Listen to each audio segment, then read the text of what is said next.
BFM Business, 60 minutes business, l'invité. Et on parle ce jeudi des vendanges avec Pierre-Antoine Giovannoni, vice-président de la Confédération nationale des vignerons indépendants. Vous êtes en plein cœur des coteaux du Layon dans l'Anjou. Merci d'être en direct dans 60 minutes business aujourd'hui. Déjà, évidemment, on va parler de cette précocité, 2 à 3 semaines plus tôt que d'habitude. C'est dû à quoi, Pierre-Antoine Giovannoni ?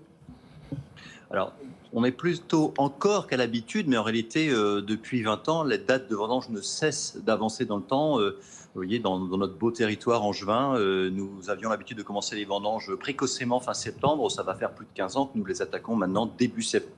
Là, on est fin août, ça fait déjà 2-3 jours que les vendanges ont commencé.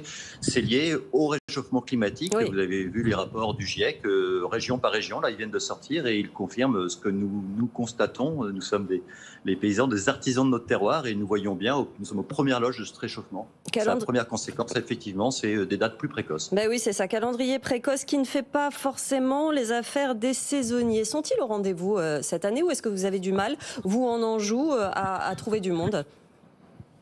Alors, partout en France, la difficulté liée à la main-d'œuvre est importante. On a un secteur qui reste attractif parce que c'est un très beau métier, que tout le monde a envie de pouvoir remettre les pieds dans les vignes. Mais pour autant, le Covid a marqué encore une étape. Nous faisions appel à de la main-d'œuvre locale. Vous savez que le chômage structurellement en France a diminué quand même ces dernières années de façon importante. Donc, on a moins de main-d'œuvre disponible sur le marché. On fait appel à de la main-d'œuvre étrangère. Nous avons beaucoup de Bulgares, de Roumains, de Marocains, par exemple, qui viennent aider pendant la durée des vendanges. On estime à peu près à 30% le manque globalement de main-d'œuvre sur l'ensemble du territoire national. Alors, c'est dû aux conditions, aux horaires de travail, à la précocité, au salaire. C'est une question d'attractivité. Alors, c'est lié. La précocité joue évidemment, parce qu'il faut avoir dans une période beaucoup plus précoce du monde disponible qui avait l'habitude d'être plutôt disponible au mois de septembre. L'attractivité, je ne pense pas qu'on puisse en parler parce que, encore une fois, on a un métier qui reste... D'abord, les salaires sont assez bien payés dans nos métiers. On est souvent 20% au-dessus du SMIC pour un travail de base. Donc les conditions sont relativement plaisantes et attractives. Non, incontestablement, on a beaucoup moins dans nos familles de gens qui vivent de la ruralité, dans le milieu agricole, viticole.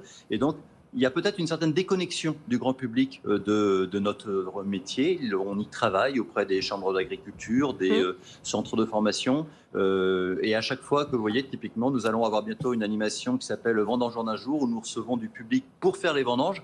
Et le retour de ce public qui vient est toujours extrêmement enthousiaste. Ils sont ravis de découvrir le métier et à chaque fois ils nous disent mais je reviendrai et je le ferai plus longtemps l'année prochaine. Ouais, une déconnexion. Vous restez avec nous, hein. Vous ne croyez pas si bien dire parce que Jean-Marc Daniel, vous savez, il est bordelais. Il a fait les vendanges à son époque pour le Pessac-Léognan, je ne me trompe pas. Absolument. Et c'est vrai que ça a changé ce milieu des vendanges, ce métier, cette saisonnalité. Oui, je voulais intervenir pour dire 2 choses très rapidement. Oui. La première, c'est que c'est un très beau métier d'être vendangeur, mais c'est assez pénible.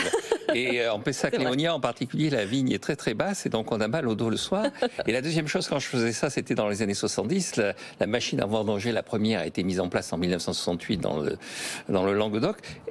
On en est où ? C'est-à-dire qu'on parle des vendangeurs, mais pourquoi dans l'entre-deux-mer d'où je viens plus précisément, il y a beaucoup de machines à vendanger. Est-ce que les vignerons considèrent que c'est le maximum qui a été atteint ou est-ce qu'il va y avoir un développement de toutes ces machines à vendanger, une amélioration technologique qui fait que finalement le vendangeur va être concentré sur quelques parcelles très particulières ou demandant une précision et un art très particulier du ramassage ? C'est intéressant comme question, Pierre-Antoine Giovannoni.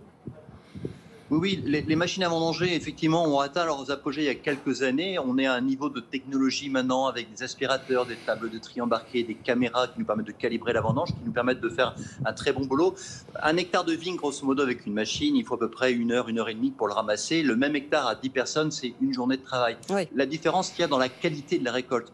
C'est vrai que nous travaillons de plus en plus sur des micro-parcelles, sur des sélections de vendanges, une adaptation au réchauffement climatique et aux problématiques de maladies ou de grappes qui ont pu être atteintes par du stress hydrique et de pouvoir faire une sélection manuelle de ces grappes. On recherche peut-être moins de quantité que dans les 30-40 dernières années où on était dans un schéma plus productiviste. Nous sommes maintenant dans une recherche de qualité et de plaisir beaucoup plus présente. Et la vendange à la main reprend à nouveau de plus en plus de poids. Peut-être pour ça aussi d'ailleurs qu'il nous faut beaucoup plus de vendangeurs que qu'il y a 30 ou 40 ans, c'est certain. Bon, alors concrètement, pour terminer, qu'est-ce que ça va donner justement cette année, cette précocité, en termes de qualité et en termes de quantité sur la production ?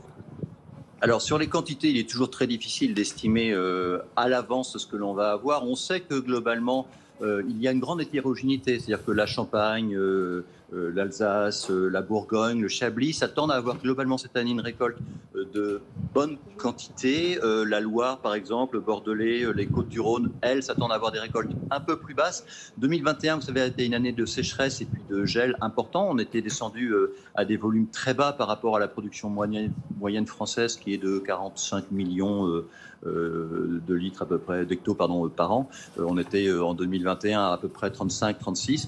Cette année, on pense à être dans la moyenne quinquennale, donc une année avec une quantité un peu plus basse que ce à quoi nous aurions pu espérer malgré la sécheresse, mais par contre une très belle qualité. Les grains ont beaucoup de fruits et on s'attend à récolter des très jolies choses, encore une fois, pour être dans le plaisir, et c'est ce que nous recherchons en particulier. Tout à fait.